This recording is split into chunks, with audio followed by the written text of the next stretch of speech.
Grandfather bought Toto from a Tonga driver for the sum of 5 rupees. The Tonga driver used to keep the little red monkey tied to a feeding trough, and the monkey looked so out of place there that grandfather decided he would add the little fellow to his private zoo. Dear students, in this story, The Adventures of Toto, writer's grandfather bought a monkey whose name was Toto. He bought Toto from a तांगा driver. दादाजी ने टोटो को एक तांगा driver से खरीदा था for the sum of 5 rupees, 5 रुपए में.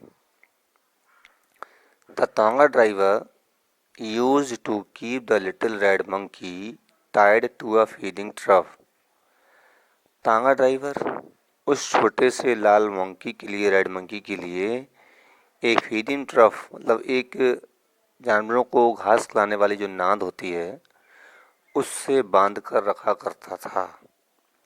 And the monkey looked so out of place there.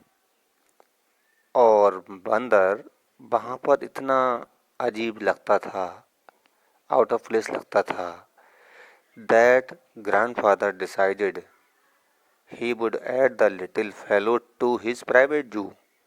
कि दादाजी ने निश्चय किया कि वो इस छोटे से फेलो के लिए, उस छोटे से प्राणी के लिए अपने प्राइवेट जू में शामिल कर लेंगे. ऐसा निश्चय दादाजी ने किया. Toto was a pretty monkey. Toto एक सुंदर बंदर था. His bright eyes sparkled with mischief beneath deep set eyebrows. उसकी चमकीली आँखें शरारत के साथ चमकती थीं उसके डीप सेट आईब्रोज के नीचे. And his teeth which were a pearly white. और उसके दांत जो कि मोती जैसे वाइट थे, were very often displayed in smile. वो अक्सर एक मुस्कान में, स्माइल में दिखाई दिया करते थे.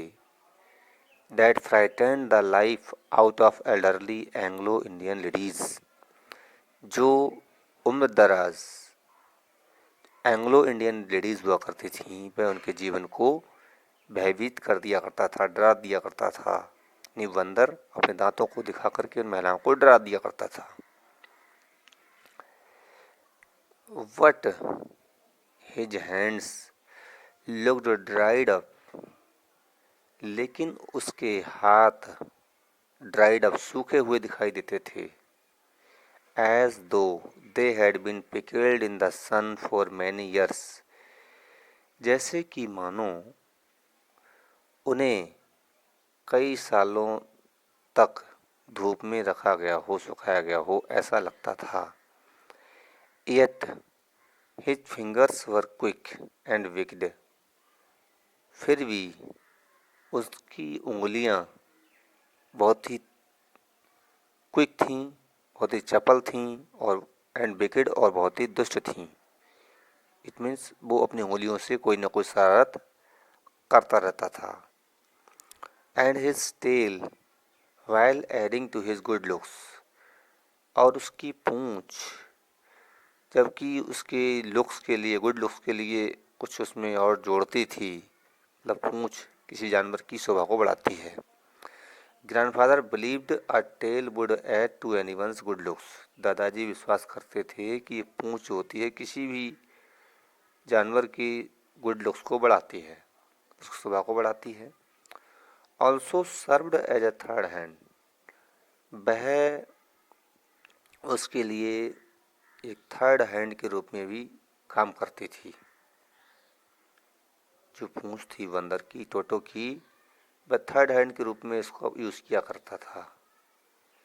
And he could use it to hang from a branch. और वह इसका प्रयोग to hang from a branch, एक शाखा से लटकने के लिए प्रयोग किया करता था। यानी कभी कभी वो मंकी अपनी पूंछ किसी शाखा में लपेट कर लटक जाया करता था। इस प्रकार से वो उसके थर्ड हैंड के रूप में भी काम किया करते थे। And it was capable of scooping up any delicacy that might be out of reach of his hands. और it was capable of scooping of any delicacy, और किसी भी खाद्य वस्तु को लेने में सक्षम था, प्राप्त करने में सक्षम था उस पूंछ की सहायता से। That might be out of reach of his hands, जो उसके हाथों की पहुंच से दूर हुआ करती थी। यानी जो पूंछ थी मंकी की, जब किसी खाद्य वस्तु को, खाद्य पदार्थ पर उस बंदर का हाथ नहीं पहुंचा करता था, तो ऐसे में वो अपनी पूंछ का प्रयोग थर्ड हैंड के रूप में किया करता था और पूंछ की सहायता से भी उस वस्तु को प्राप्त करने में वो सक्षम था।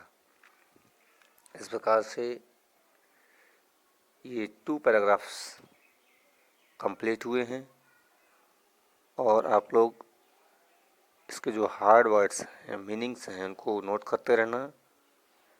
अपनी एक नोटबुक में उनको लर्न भी करना है। इसके बाद नेक्स्ट वीडियो में नेक्स्ट पैराग्राफ स्टार्ट करेंगे।